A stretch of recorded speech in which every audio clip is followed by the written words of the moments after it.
Immerse in the profound wisdom of the Shandilya Bhakti Sutras, ancient verses, revered as a pinnacle of devotion and spiritual awareness.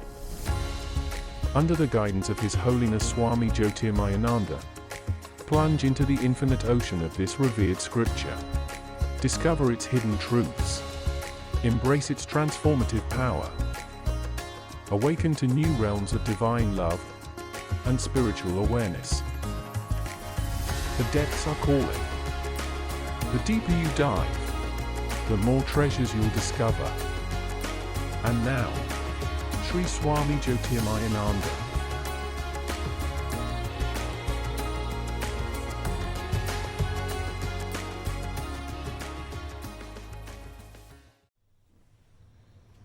Om Vasudeva Sutam Devam Kansachanuramardhanam Devaki Paramanandam Krishnam Vande Jagadgurum. Om. Adorations to Lord Krishna, the preceptor of the universe, destroyer of the forces of darkness and bestower of immortality. Shandilya Bhakti Sutras, Sutra number 7. Na kriya krityalapekshanat jnanavat. Devotion is not like an action, because it does not depend upon action, while knowledge does. People who spoke in sutras, they were very miserly in their words and very condensed. Devotion is not like an action. So what does that imply? Knowledge requires a special type of action. If you are following the path of Jnana Yoga, you need to be qualified. You can't just sit into the serious study of Brahma Sutras, Upanishads, without qualification. So the Hindu tradition allows anybody to sit. That's it. But actual understanding will not develop if you are not working for qualifications. That type of activity is called a vikarma, a specialized action in your life. Let me give you some insight into different terms. When we say karma, karma can be sakamya karma, it can be niskamya karma, it can be punya karma, it can be pap karma. What do you understand? Karma can be punya karma, doing good deeds. The result of that type of karma is a great future from ordinary point of view. You will have great possibility of happiness, enjoyment of the senses. And papa karma, if you do negative deeds, hurting others, developing a sense of enjoyment when you feel you have revenge on someone, and actions led by anger, greed, and so forth. Papa karma gives you painful result. Human embodiment is as a result of mixed karma. So therefore, in day-to-day experience, you have pleasure and pain. Both are blended in every stage of your life. The child learns to walk. Walking is a thrill, but it requires falling several times to learn how to adjust, how to balance and handle the legs and the knees. Pap karma and punya karma. The result of both is transient, described as alpam, very little. if you open your mind to that understanding, that's a profound message given by scriptures. You may do enormous good karmas. Feed the poor all over the world. If you are a billionaire, multi-billion, you can do many things, enormous. It is wonderful from the normal point of view, such a grand work you are doing. As a result, in this life or in the life to come, you may gain tremendous popularity, tremendous power. You may hold a position that is recognized all over the world. A position of power, position of praise. But you must realize that even if you attain great power, great popularity, is it going to last forever? It is not. It is anityam, non-eternal. So after you have exhausted your good karmas, you are again facing the same process, back to the 0 point. And led by negative karmas, you experience pain. Karma determines 3 things: jati, ayu, and bhoga. Jati, in what class you are going to be born, which implies many things. Led by karma, you could be born in the United States or in India or in Australia, or if you have more of polar karmas, then the poles.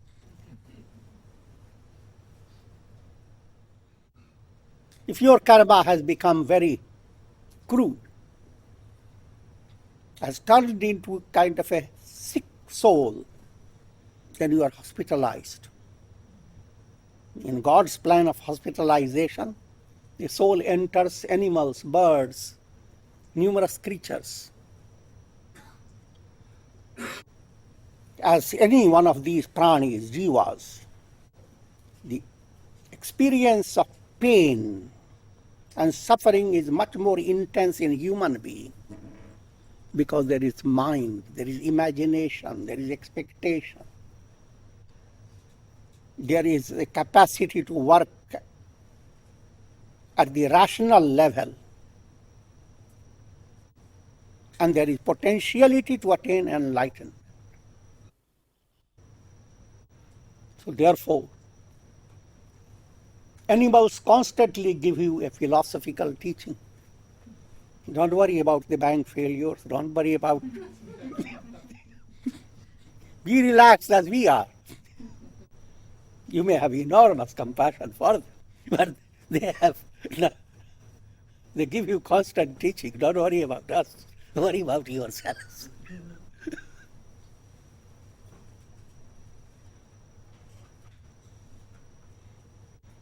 So, that was led by sick karmas. Karmas are extremely negative, or karmas that have some special quality about them.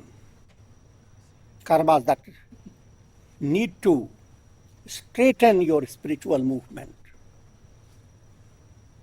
To give you a simple illustration, King Bharata was a great king, and he did lots of good things in his life. Towards his old age, he retired, went into the forest with the idea of attaining God realization. He withdrew his mind from all attachments. No longer his mind was burdened by all the royal problems and all the previous attachments. One day it so happened that he sees a female deer crossing over a stream, and a hunter discharges an arrow. The deer gives birth to a fawn and dies. God cleverly arranged that. Nothing happens just by accident. In God's plan, the king had to develop a subtler understanding of what is called withdrawing from the world. You can withdraw from the world, but the mind is holding on to an illusion. That illusion has not gone. Therefore, now all affection of the king centered upon a little fawn. Fawn became his baby. He always did his meditation, all these things he did, but he always kept an eye on the fawn. And whenever the fawn was away, he used to worry. What happened? Did the fawn meet a wolf or a terrible bear? Or when a monkey can tease the fawn? Your mind can imagine so many things. So much so that at the time of death, because already he was advanced age, and at the time of death, his mind was centered on the fawn. As a result, next birth, he was born as a deer. But this type of birth is a hospitalization. Sometimes very good people, healthy people, get hospitalized. And then they emerge quite well. Sometimes people stay hospitalized. A lot of negative karmas. In next birth, he was born as an enlightened person, for Jada Bharata. His parents gave him the same name, unawares that was his name in his previous birth.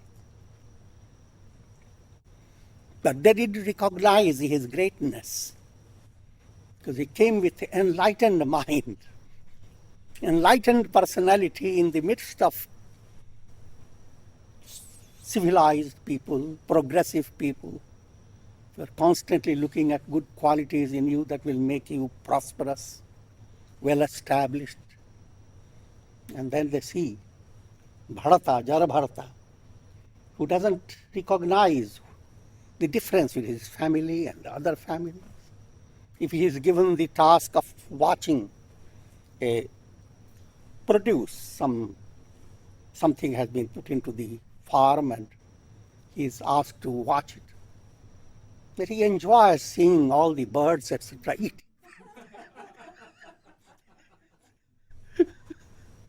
They called him Dalvit, Jada Bharat. They insulted him, gave him always rotten things to eat. He didn't mind. He went on wandering. They even expelled him from them. So he went on wandering through forests until a great king passed by an old-time vehicle. Old-time vehicle is a palanquin. Palanquin carried by people.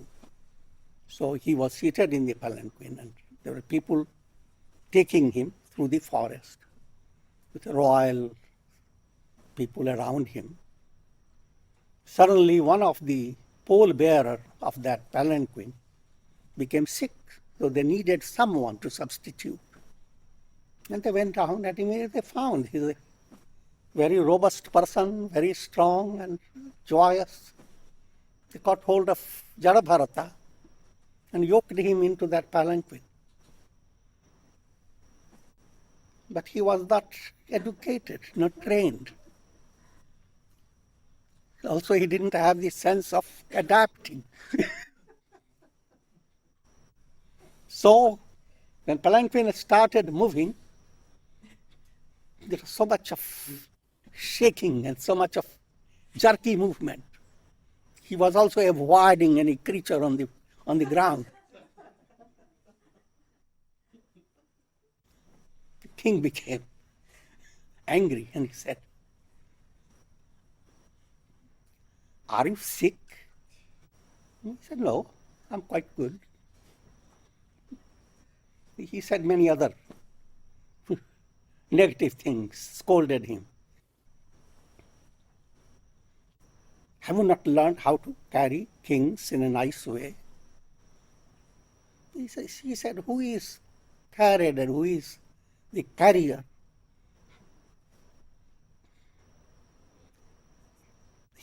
He spoke certain things highly philosophical. Who is carrying whom? Who is supporting whom? And a few more words, and the king realized. King was going to meet a sage to receive some spiritual knowledge. And so king realized that this man is not ordinary. And he is a profoundly enlightened person. He immediately stopped, put him on the higher seat, and as a disciple, he learned from him insight into the process leading to liberation. So it was the king who was able to recognize. So what I'm leading you to understand how karma operates in strange ways. This is an example of a highly advanced person who needed to become an animal in order to remove an obstacle. So not all animals are the result of some negative deeds. Coming more directly to what this sutra says, normal concept of karma. If you go on doing good karmas, it will give you jati, class where you will be born, ayu, how long will you live in your body? That's something to work with. Your life period, how long you are going to live, is controlled by your karma, prarabdha karma. So even if it appears that someone dies by accident, people will go on saying, if this had not happened, the person would have lived. But that doesn't help anybody.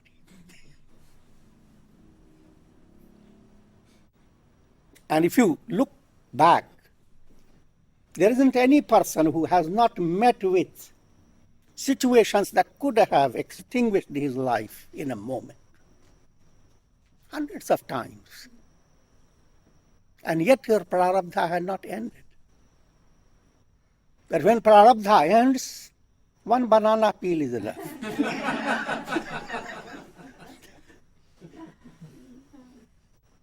The moral of this is not to become. Knowing this, it doesn't mean that you should not be careful. You should not enter into dangerous situations. Oh, if my karma has ended anyway, I will die. But you should not challenge the world. You should do all that is needed according to your reasoning, according to your self-effort to sustain life. But at the same time, things happen, but accept them as God's will. But do not build up another complex that it happened by accident and so many people are involved in creating it, and the mind goes on building up lots of complexities. So, jati, ayu and bhoga. Bhoga refers to enjoyments.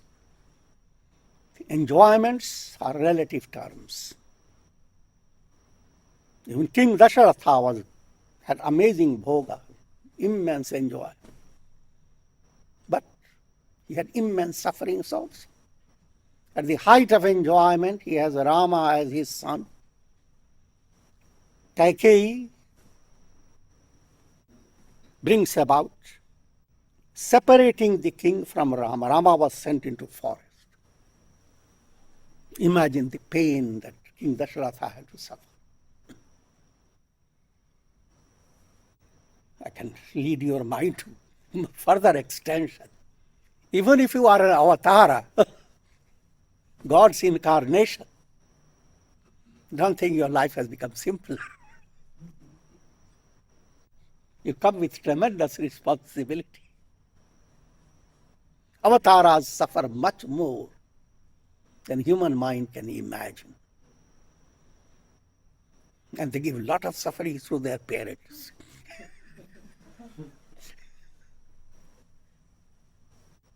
But the parents don't mind. This is the mystery of Vasudeva and Devaki. They were in prison. And one after another, their children were killed by demoniac Kansa. The parents had to suffer, one after another. The 8th child was Krishna. And they had to plan Krishna to be brought up elsewhere. All intricate stories. And similar is the story in the Bible. Lord Jesus was targeted from many souls to be killed because someone said he was going to become the king. And the kings didn't like that. So, having said that, this form of karma is called sakamya karma. You are performing action with that expectation. Expectation is based on your ego. This is me, and as a result of this karma, I am going to be somebody wonderful. It is a process of becoming. At the soul level, there is no need to become. The soul is absolute. But the soul blended with ego is in the realm of illusion. There is constant need to become. What you were yesterday, you are not the same today. Tomorrow you become somebody else. If not, your cloth will be changed, at least. This is a world of becoming constantly. Liberation cannot be attained as a result of fruit of karma. It is something that suddenly comes and decks you with ornament, something beautifies you. Liberation is a process of revelation. When you watch a cinema show,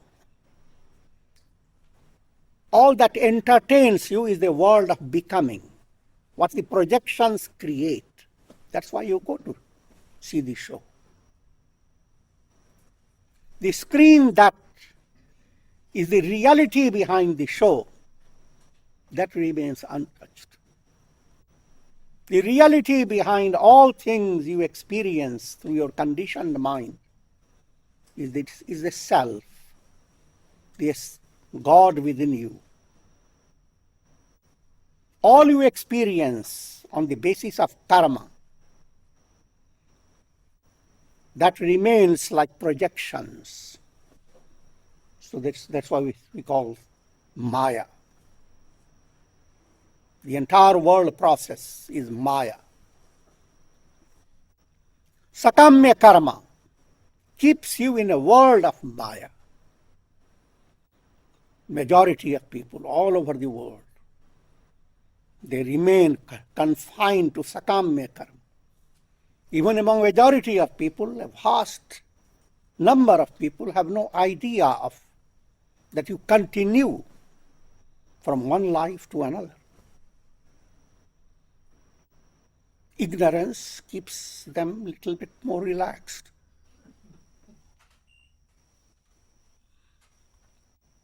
Now, spiritual movement requires spicing your karma. Go on doing your duties. You spice it by mixing in your karma devotion to God. Devotion to God has many aspects. If you start doing japa and do your duties day by day, You will be able to perform your action in a little better way. Your mind will be more relaxed. Your capacity to perform action will be enhanced. You will also begin to experience grace of God operating through your activity. So karma becomes highly enhanced by vikarma. Vikarma is a specialized action. The Gita teaches you numerous types of vikarmas. Japa, meditation, different types of acts of surrender to God. Even pranayam, dhyana, all are vikarmas. As a result of this, karma turns into akarma. The karma within you will not produce a basis for a future embodiment. But karma will simply leave your mind nirmal, absolutely pure. When the mind is absolutely pure, there is a revelation. I am that. I am a ray of God, or I am the God. So this is a general guideline about the term karma. Now, what is being given in this sutra, that even when you practice jnana yoga, there is a special emphasis on preparatory actions. You have to develop vivek, vairagya, shat sampat, mumukshutva. I'm not going to details, but you have to do certain things. In bhakti, it's a totally different matter. You have to do nothing of that. You have a simple instinct of faith and love. You start working with that, something that is so instinctive, effortless.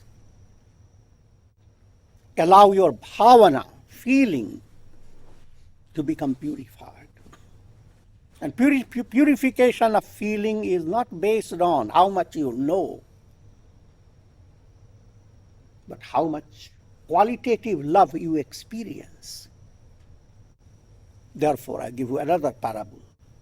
Once, Narada came to see Lord Krishna. You know, Narada plays all this part. Always he gets into trouble. And through various stories, Narada brings out great teachings for the world. So when Narada came to Krishna, he was surprised to see Krishna not so joyous as he used to be. He's eternally joyous. But now, when he came, Krishna was as if suffering from some pain. Narada said, "Oh Lord, what's the matter?" Krishna said, "Don't go on asking questions. I'm suffering from a terrible pain, stomach pain." Narada said, "Please tell me, how can I remedy it?" Krishna said, "Remedy is simple, but very difficult to get it." What's the remedy? If I could get Charanamrit of a devotee, you go to a devotee who loves me and put water, wash out a little of his toes and bring that water to me. If I sip it, it will go away. And Narada said, "That's a simple thing."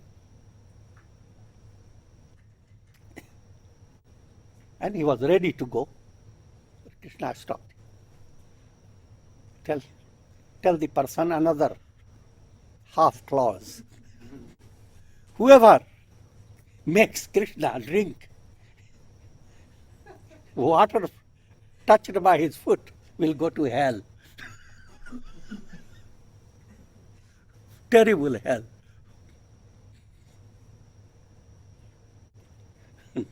Narada was perplexed. He was just conveying the message. So he went on, looked for all the prominent devotees, and they were ready. They put their feet, spread their feet before him. We have washed my feet. He said, don't you know? The Lord has said you will go to hell. He said, oh, Narada, then wash your own feet and give to him.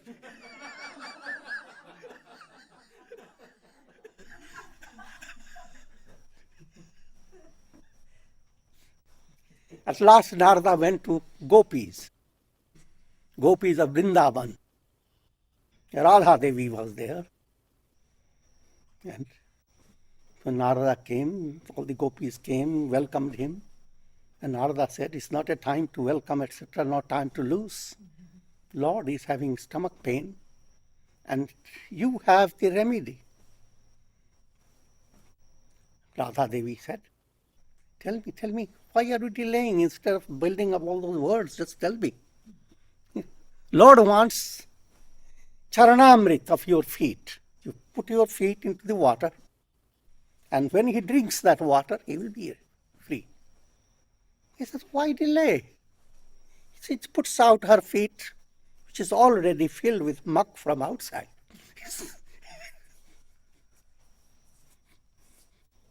And Narada said, but don't you know, Lord also said, whoever makes him drink that polluted water, touched by the foot, that person will go to terrible hell.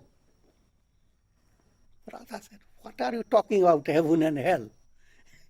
My beloved Lord is suffering, and you are thinking of heaven, hell, and all those things. Take all the dirt of my feet, wash them, and see that he drinks it all.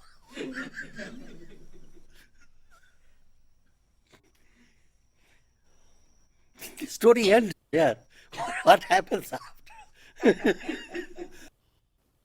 Of course, Krishna was pretending to enable Narada to understand that for a devotee, the consideration about heaven and hell means nothing. The devotee is after love of God. If love is secure, then heaven and hell mean nothing. On the other hand, go one step further. It's a wonderful thing not to have anything to do with heaven or hell.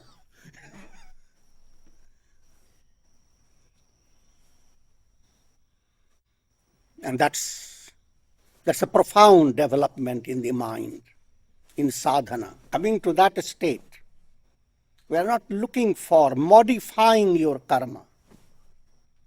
You're looking for ending your karmic process. Ataeva phalanantyam. Therefore, the result of devotion is inexhaustible. The result of karma is exhaustible. And it is alpam. Alpam is little. No matter how wonderful karma you might have done, its result might have given you excellent situation. You might have been happy, prosperous for a very long time. You could have been Indra in the heavenly world for so many kalpas. But yet, in scriptural terms, alpam, countless Indras have come and gone, led by karma. Another point to understand. All experiences that people call bhog, they depend upon externalized function of your mind. They depend upon your senses, your conditioned mind, your limited intellect. All you are experiencing in this world is in the form of reflections, appearances. If you collect millions of reflections of the sun, suppose you built a house, a palace, and you love the sun, so you have created certain things that reflect the sun in a most dazzling way. A million suns reflect, the whole house is wonderful. But how much of the sun do you have? Alpam.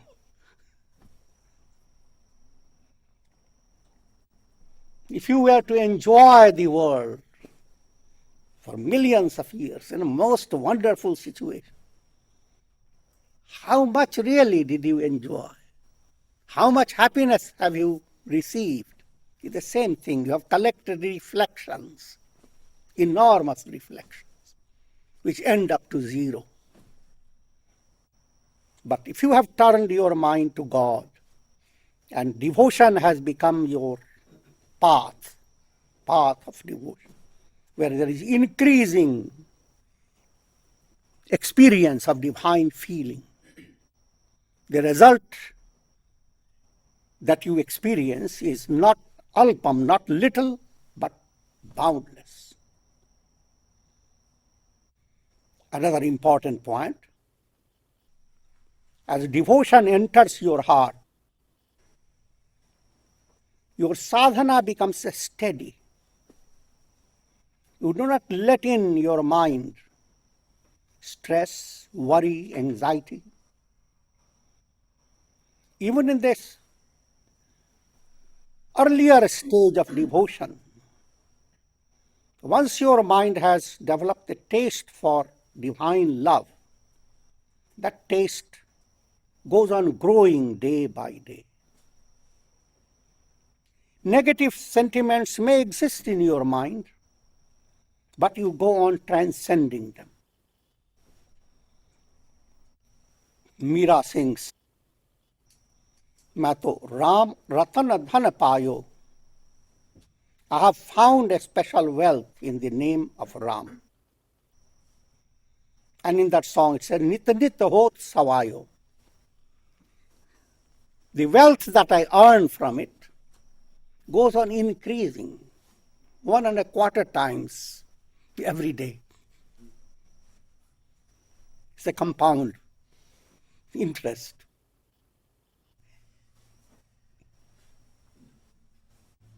So that describes you the ideal devotion that must develop. And remember, Kabira is saying, "Kabira man nirmal bhayo, jaise ganga neer, paache lage hari firay, kahat Kabir Kabir." Saint Kabir says, the moment your mind has become pure, just like the Ganges water, Lord Hari, God, is constantly after you. You were after God, and God was running away all the time. And you had all the headache where to find God. But now, you find God is after you. You can't separate yourself from God. That spontaneity of divine love, that's the goal that one has to reach. And for that, you don't rely upon your intellectual brightness. Develop intellect under the guidance of devotion. If intellectual effort allows your feeling to expand, then your practice of Jnana Yoga is healthy. If practice of Jnana Yoga, the path of wisdom, makes you dry-hearted, stone-hearted, then there is defect. And that will not secure devotion.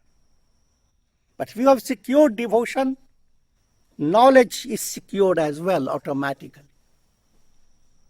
This is the point that is being brought, and with this we can Om Shanti, Shanti, Shanti. Thank you for joining us on this journey of spiritual growth. It's an honor to learn from the wisdom of Swami Jyotirmayananda. As we part for now, remember, the quest does not end. Take time to reflect on today's insights and integrate them into your life. Until next time, stay open, stay curious, stay present. The light within you is always shining.